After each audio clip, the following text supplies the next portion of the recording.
Subscribe to this channel and press the bell icon to get notified for the latest tech videos. Hey, what's up YouTube, this is Wasay here, and today in this video I'm going to show you how you can update the iOS of your iPad using iTunes. So let's begin the video. If you go and open the settings of your iPad, go to general and go to software update. In most cases you're going to have the iOS update available if there is any, but if for some bug you're not able to update your iOS from here of your iPad, or if you want to have a clean start with your iPad to make sure that all the previous iPad OS is deleted and storage is freed, then you should go with the iTunes method that I'm going to show in this video.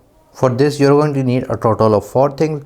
First of all, your iPad, which needs the iPad OS updation, your Windows laptop, which we are going to install iTunes, and a cable to connect your laptop with your iPad, and the fourth thing is an active and stable internet connection.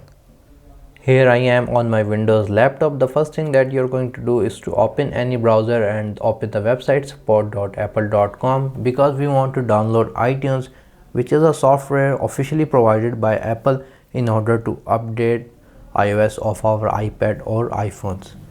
So I will put this website link in the video description just below the like button. Here you're going to have iTunes in 32-bit and 64-bit. If you do not know the bit of your Windows, then it's pretty simple to find out. You're going to open the file manager. On the left side it's going to say this PC. Just right click on it and press on properties. Here under system type it's going to say 64 operating system. For my case, in your case, it may be 32-bit. So I know that I have a 64-bit operating system, so I'm going to download iTunes that is 64-bit. You're just simply going to press on that download button. Once the download has been completed, you're going to right click on the iTunes setup and press on run as administrator. Press on next.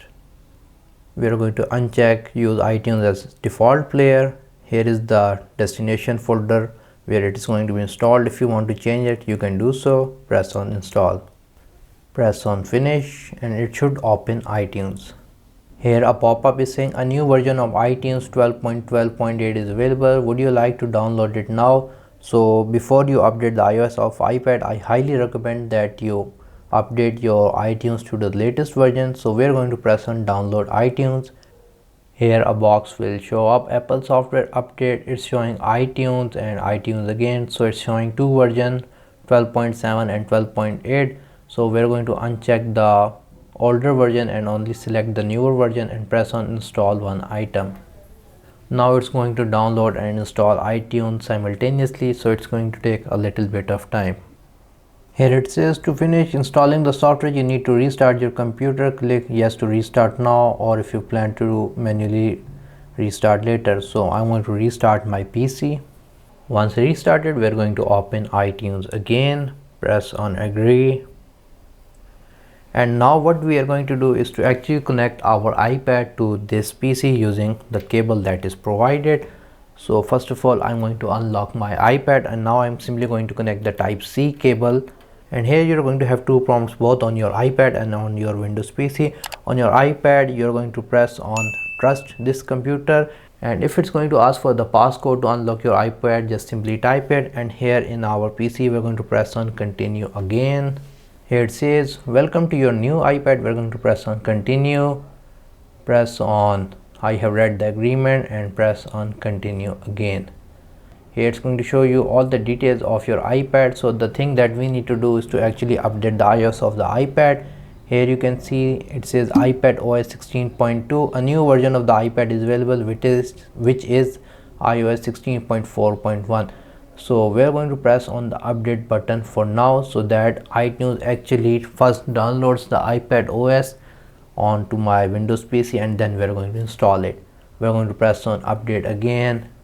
You're going to press on next, agree, connecting to the iPad software server. And here on the top right side, you're going to have this little download manager. As you can see right here, the total size of the iPad OS 16.4.2 is 5.78 GB, and here is the remaining time. So in this case, you can actually unplug your iPad from the PC and you can use it as you want, because the download is going to take some time. The main thing, you need to make sure that the internet connection is not interrupted or disconnected on the Windows PC or laptop, because if it does, then this download is going to stop and you need to re-download the whole file again. So for now we're just simply going to leave it, and it's going to download depending on your internet speed.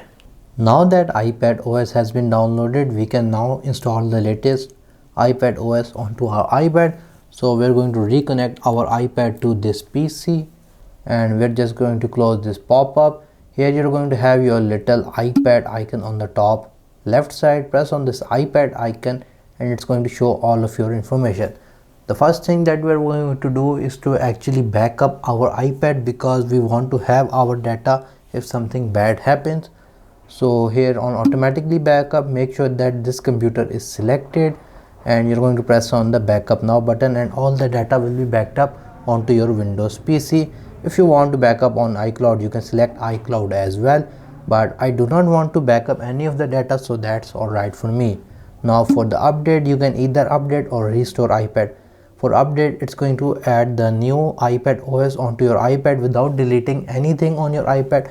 But if you press on the restore iPad, basically it is a clean install on your iPad, meaning that all the data and all previous iPad OS data will be deleted. So if you see that on your iPad it's using a lot of storage in iPad OS, you're going to select this option. But be aware that when you're going to restore iPad, all the data on your iPad will be lost. So make sure to back up first and then press on restore or update. I'm going to press on the restore iPad button, and it says that Find My must be turned off on Wasay's iPad. So basically we need to turn off Find My on the iPad. So we're going to press on the restore iPad button again, contacting the iPad software update server. Do you want to back up settings for the iPad? So I do not want to back up anything. We're going to press on don't backup, restore and update. So now here you're going to have a progress bar on the top extracting software. At this stage, if you're going to get some kind of error, make sure that you watch the video. Right here a box will appear right up. Here you're going to get a little icon on the iPad to connect the wire, but everything is connected, so we do not have to do anything. Now the updation process has started, and you should not unplug any wire, and you can see the Apple logo on the iPad as well along with the progress bar. So now your iPad may start many times, so do not worry and just let it do its thing.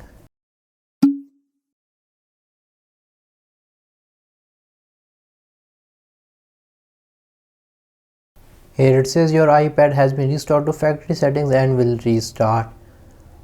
Please leave your iPad connected. So here you can see that the iPad has restarted, and we're still going to wait. Here we have a second progress bar just below the Apple logo. Here you can see welcome to your new iPad. If I press on continue, so you can see that here on the iPad, if I go to the iPad summary, you can see that the iPad OS is now 16.4.1, which means that our iPad has now been updated successfully to the latest iPad OS. And from here I'm simply going to re-enter my Apple details to log into my iPad. So now if you want to restore your data, you're typically going to have a restore button right here, but in my case, since I didn't backed up any data, that's why I do not have the restore button. So yeah guys, in this way you can update the iOS of your iPad using iTunes. If you guys like this video, like, share, subscribe. If you have any other questions, write them in the comment section below, and if you haven't subscribed to my channel, please do so. Other than that, thank you for watching, and as always, stay safe.